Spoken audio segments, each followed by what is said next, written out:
Hello, hello, hello. All right, kiddies. Um, Today, what we're going to focus on is the American Revolution. All right. We only have two key points for this one, but they are important ones, and they will be on the test. Um, and they'll be a little more complex than the other key points. So don't forget, on Friday is test number one. I will post it in Canvas under assignments. I'll put a Word document for test number one under assignments in Canvas. It'll be open from 8 a.m. to 8 p.m. So this is a test that most people take in 15, 20 minutes. No, some people take in 15, 20 minutes, but most can finish up in 30 to 40. So that's all you really need to do this first test. You're on your own. You don't have to do it in the class. So this should be a quick, easy first test for you. You'll also, with it being this online format, you'll be able to get a feel for how the other two will go. So just remember, Friday, September 18th, test number one, 8 a.m., 8 p.m., under assignments on Canvas. All right. So, what we need to cover, what we need to talk about, what we need to finish up this first round is the American Revolution. 1775 to 1781. This is the time frame that we're covering. Your two key points, the Declaration of Independence and the Battle of Yorktown. So, very simple. Only two key points this one, as opposed to how many we usually have. So, with this, let's get going. With the American Revolution, of course, this starts on April the 19th, 1775. This is at Lexington and Concord. This is where Captain James Parker, repels the Brits with his Minutemen. This is the Massachusetts militia that we talked about that was created by Warren, right? This is the army that would keep and push the British away from the colonials that were trying to head up the road to grab the munitions, the cannons, the guns, the gunpowder, and get away. So they would have the weapons to fight this war. So this first Lexington and Concord battle was fought by the Massachusetts militia. These Minutemen, organized by Captain James Parker, and they were just holding them off till they could get the munitions away. So that's the beginning of it. For the first year of this war, the whole point was just to kind of show the British that they would keep fighting, that it would not end, that they would keep going with this. For that first year, it's a very divided nation, and we'll get into that for a minute in here soon. But what we need to talk about first are the groups, the different groups that participate. All right. On the colonial side, of course, there are the American colonials, and then the French. Franklin talks the French into coming into and participating and helping us to fight the British. For a little bit more on that, watch, and hopefully you have watched the Franklin video and turned in that assignment. So, on our side, we have the Americans and the French. On the other side, you have the British and the Hessians. The Brits, of course, are the ones that we are fighting for freedom from, and the Hessians are mercenaries. These are mercenaries from Prussia. These are the Prussians. Tends to be Prussian military men and soldiers that have done very well for themselves and are some of the best fighters in the world at that point. And during downtimes when Prussia's not at war, they hire out their services as mercenaries. So the British hired them to help. With that being said, we also have the Native Americans and the Canadians. The Canadians participate very little in this war, but they do participate.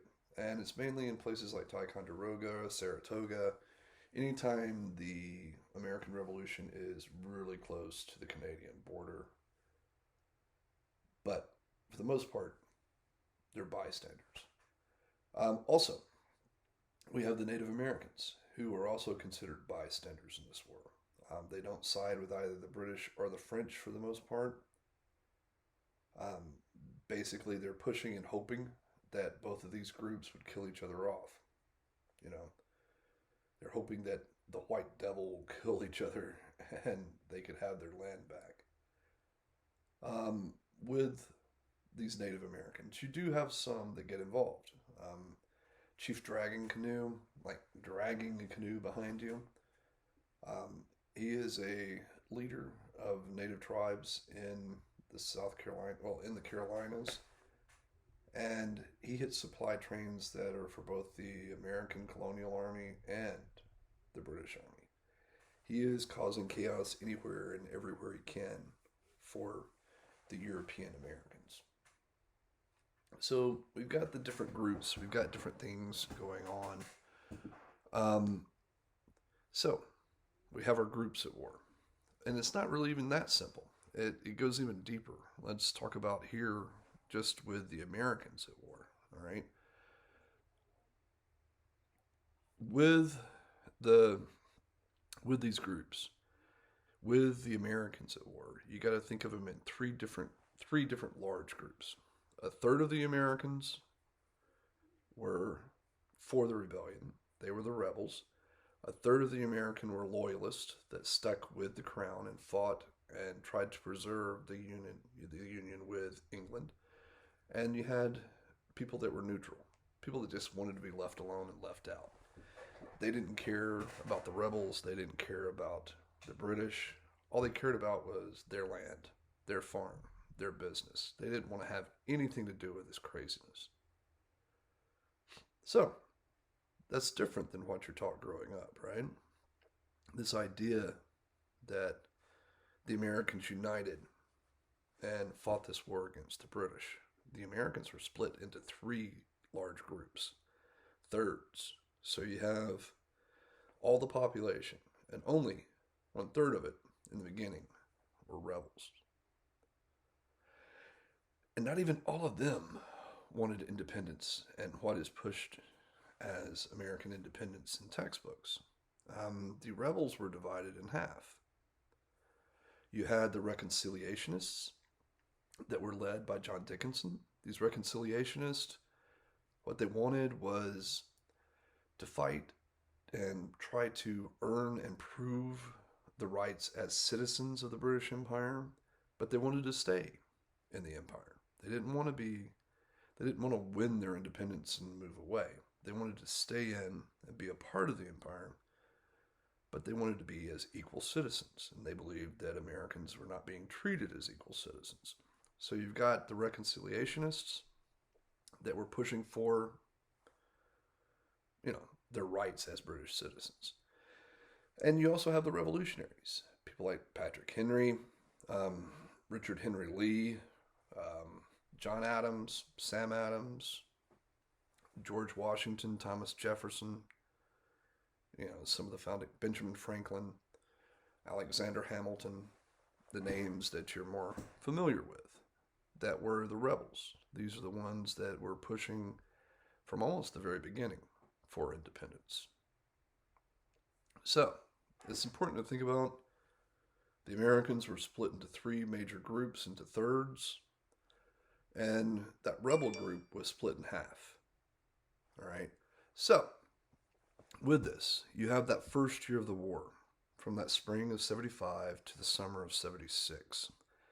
That's the first real phase of the war. Nothing really goes well, but nothing really goes that bad. All right.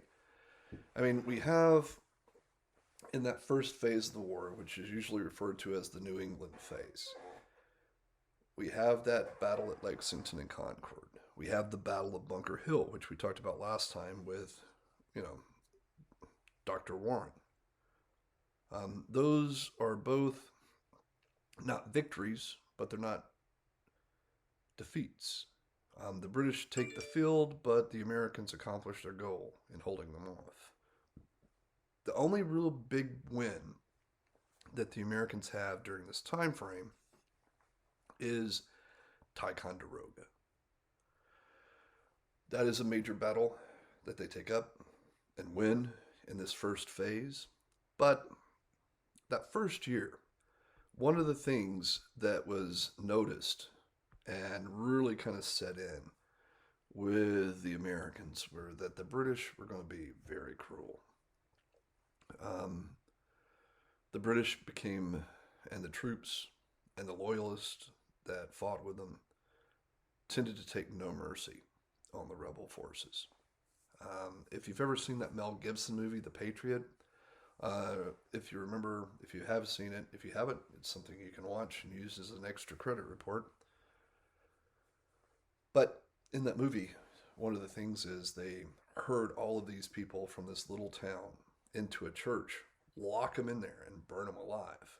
The British did do that to American colonials during this part of the war and throughout the war. And it didn't sit well. This turned a lot of the people that had been neutral and wanted to stay out to a rebel cause. It turned a lot of the reconciliationists in the rebels to a independence cause.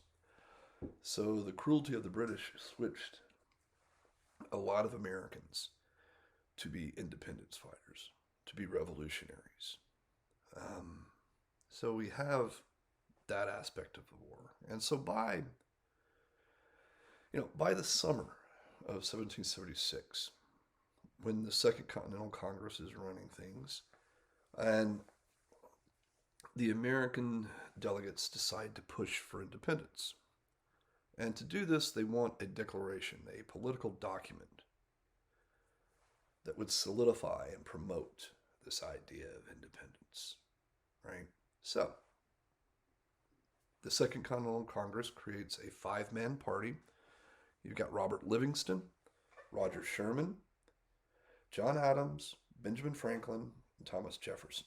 These five men are assigned to write this Declaration of Rights, this declaration of separation from the British. So, this is where it all kicks off, right? As far as one of the most important modern documents. This is the beginnings of the Declaration of Independence. This document is not only important to us, but has been used by communist governments, socialist governments, dictators, monarchs, parliamentary, all kinds of different governments and created governments in the 17, 18, 19, 20th, and now 21st centuries. A lot of people have quoted and used and promote this as an inspiration. The Declaration of Independence is one of the most important modern political documents worldwide. All right. And this committee of five was sent out to create it. In the end, it was written by Thomas Jefferson. All right. Franklin was asked to begin with because he was the writer. He was the famous writer and printer, but he refused. He said he didn't write anything that would be edited by other people. So a bit arrogant, but that was Franklin. Very true to form. But at that point, John Adams was kind of seeing over this whole committee anyway. And John Adams wanted Jefferson to write it. There's several reasons. One, he knew that Jefferson was a brilliant writer and had read several of his things that he had written for Virginia, for religious freedom, for all kinds of other things, and thought that he would be perfect. Also, Adams knew that he was not liked by the other people in the Congress. Adams, it's always said that his only form of conversation that he liked was an argument. He was always arguing with people, always pushing his point against everybody else's. And he made a lot of enemies this way. So he also wanted Jefferson for one major reason. Jefferson was Southern. The other people in that committee aren't. But Jefferson was from the Deep South. And with this, it would unite the North and South in this war against England. And Adams saw this as a very important point. It's an important coming together, an important alliance. You had to have the Southerners and the Northerners all working together to possibly win this. They definitely couldn't win it if the South went with England. And so Adams pushed for Jefferson to write it, and Jefferson would. And with this, it would be a truly revolutionary document. Jefferson would go after everything. This would go through many drafts. The Congress, this Second Continental Congress, would continually send it back to him, say, we don't accept this, we don't accept that, you can't do this, you can't say that, this is too much. And it was really upsetting for Jefferson. One of the big things he did in that first draft was declare that slavery was an evil and it was a blight upon mankind and should be abolished. He wanted, in the original Declaration of Independence, he was pushing for the ending of slavery. But, of course, that did not go over with the Southerners or the Northerners, because during that point, slavery was in both the North and the South, and it was an accepted institution. So his push to abolish slavery had no legs. It just didn't go anywhere. By the end, by the time they edited it down and we have the created document that is now the Declaration of Independence that you can see in D.C. And read anywhere online, it was nothing compared to what Jefferson wanted it to be. Jefferson was so infuriated that he decided he wasn't going to sign it. He was no longer going to be a part of the Continental Congress. He was going to go back home to Virginia and spend the rest of his life in Monticello. But Adams and Franklin talked him out of this, talked him to play ball, said, you got to get in with this. It's not what we wanted it to be. It's not what you want it to be, but it is better than nothing. It is something to start with, right? So, this is what goes before this Second Continental Congress, and it would be passed. It wouldn't be signed by everybody until almost to the very end of the war. Some wouldn't sign it until after the war. But this document is the beginning. When they finally came up with a draft that they passed, it was read to everybody in the nation. It was read by people all over the place and printed and sent out for everybody to read. However, it's important to remember that Independence Day is actually July the 2nd. That is the day that this Second Continental Congress declared independence from England. All right. The reason that July the 4th is such a big deal happens 50 years later. On July the 4th, 1826, both John Adams and Thomas Jefferson die. They both die on that day, July the 4th, 1826. And the newspapers throughout America start pushing 50 years to the day of the signing of the Declaration of Independence. The last two major founders die. And they were the last two. Jefferson and Adams were the last two heavy hitters. They're the ones that helped create, start, fight, and create a new world after. Those were the last two men that had been through it all and helped create a new nation. And they both died July the 4th, 1826. So the newspapers took off with it. So July the 4th became the 4th of July, Independence Day, even though it's not. In the old days, through most of the 17 and 1800s, people just took that whole first week of July off and celebrated independence. But it's important to remember, July the 2nd is Independence Day. That is when we declared our independence from the crown. The 4th becomes important when Jefferson and Adams die in 1826. The 4th really has no other real importance other than that.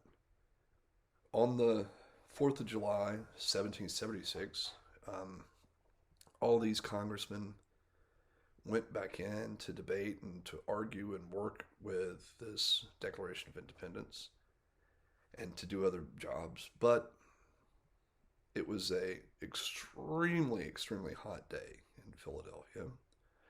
So they opened up all the windows. And when they did, this swarm of horseflies came in. And horseflies just swarmed over everybody and started biting them and hurting everybody, and everybody fled. So on July the 4th, 1776, the only Independence Day was for the horseflies in Philadelphia that ran off the representatives. So, little side note, little humor for you guys and gals. You need to remember that this is an important document, and like I've said, you need to read it.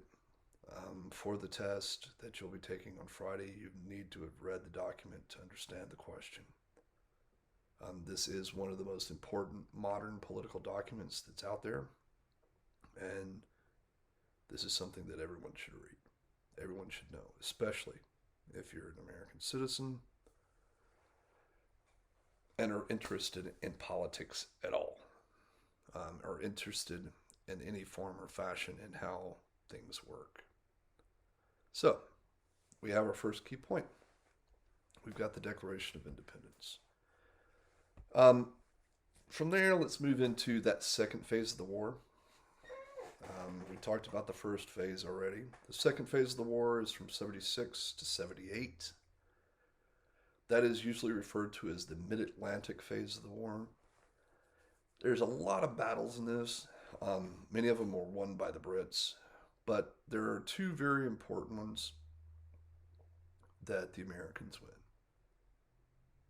And it all starts with Valley Forge. In the winter of 76 to 77, Washington is camped out in Valley Forge. It is extremely cold. They don't have the supplies they need. They don't have the weapons they need. They don't have the clothing they need. They don't have anything close to what they need to survive this winter. People are starving. People are having serious health issues. People are really sick and starving, and people start going AWOL. People start abandoning the army. Washington gets so desperate and so angry at this, he starts putting sentries out everywhere, and if they capture anybody that tries to go AWOL, they bring them back, and Washington has them shot by firing squad in front of all of the people. So he's trying to terrify them into not fleeing. All of this is getting worse and worse. And it's at this point that we have Thomas Paine come in, like I mentioned last time in the last lecture, with the American Crisis. With the American Crisis, he inspires these men, these soldiers, to not go AWOL, to stay, but not only stay, their term as soldiers was about to be up. By the end of December, Christmas time, going into that year of 77, they could go home. But with the crisis, most of them re-enlisted, signed back up to keep fighting. And thousands more came in to fight after the crisis had been published in newspapers and pamphlets and spread throughout the colonies. So, with the crisis, with Thomas Paine's second major work for this American Revolution, the revolution gets a shot in the arm to keep going. Also, while this is all going on, Washington and his men, his officers especially, know that they have to have some kind of victory. They have to have something to stoke the fires. They have to have a big win. So, this is where we go back to Nathaniel Greene, who we talked about last time with the Forgotten Fathers. He organized what would be known as the Battle of Trenton. The whole idea was to hit Trenton. This is where all the Hessian mercenaries that the British had were located. They had taken the holidays off. They were drunk. They were partying. They were not paying attention to anything. They were not ready for war because in Europe, you didn't fight during the wintertime. So, Washington and his men would cross the Delaware. I'm sure all of you have seen the famous painting. I even got a Funko Pop of it around here somewhere. But they crossed the Delaware, they would attack the Hessians and win a huge, huge victory for the colonials. And with this would take the Hessian mercenaries out of this war. And after this, you have the Battle of Saratoga. And battle after battle, the Americans start winning. Brandywine Creek. And Greene plays a large role in this as strategist and organizer and participant in these battles. So with Trenton, you kind of have the tides turned. Things start looking up. So much so that Washington puts Nathaniel Greene in charge of the Southern Army. And that's where it's going to wrap up. But before we talk about the Southern phase and Greene just wiping the board with Cornwallis, I want to kind of get in a little bit more into Trenton. When the Americans attacked, this is what makes it really even more fascinating. When the Americans attacked, the Hessians had no clue what was going on because they had been partying for days. They were drinking, dancing, playing cards, gambling, just enjoying the holiday season. But an American loyalist had come through the day before warning that Washington was coming. The American loyalist brought this intel in, and the butler wouldn't let him through. And so this loyalist, this colonial American loyalist, wrote everything down on this sheet of paper, handed it to the butler, and the butler promised he would take it to the head Hessian. And the American left, and the butler did. He took it on in. But Colonel Roll, who is the head military man of the Hessians, was so drunk and having so much fun when he was handed this note in English. He looked at it. It didn't really register to him, so he just put it in a pocket and didn't pay it any more mind. And then later on, the Americans attacked and captured all of them and killed a lot of them. So this was a fateful turning point in this war. In the Southern phase, like I told you, Greene would be sent down. The Southern theater was having all kinds of problems, and Washington wasn't even sure that his military men and leadership down there were actually fighting the British. He was really starting to suspect that there may be some treasonous activities involved. And after the fall of Charleston in May of 1780, he would send down Greene. Nathaniel Greene, his best strategist, would be sent south, and between the Battle of King Mountain, Brandywine Creek, the Battle of Cowpens, and many others, Greene would just start pushing and start hitting Cornwallis in so many ways that Cornwallis would be forced to retreat to Yorktown. At this fort, he was in a little peninsula out in the water.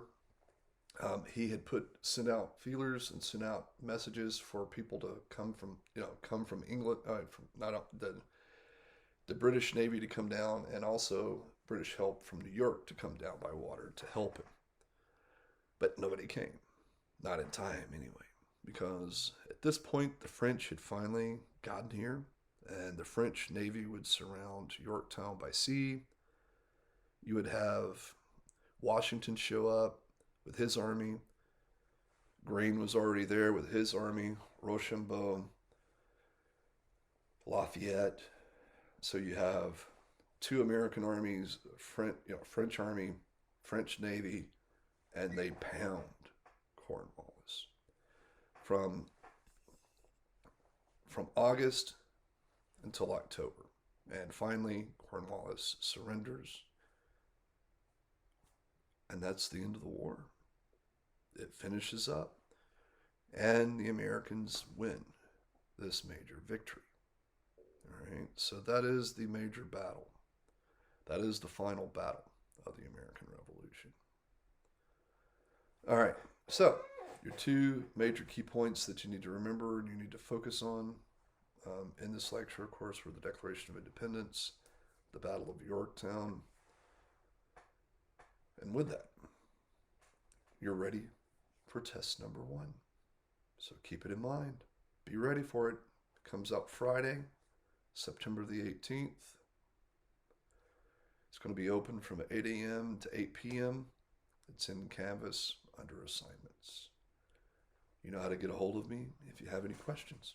Everybody have a good day.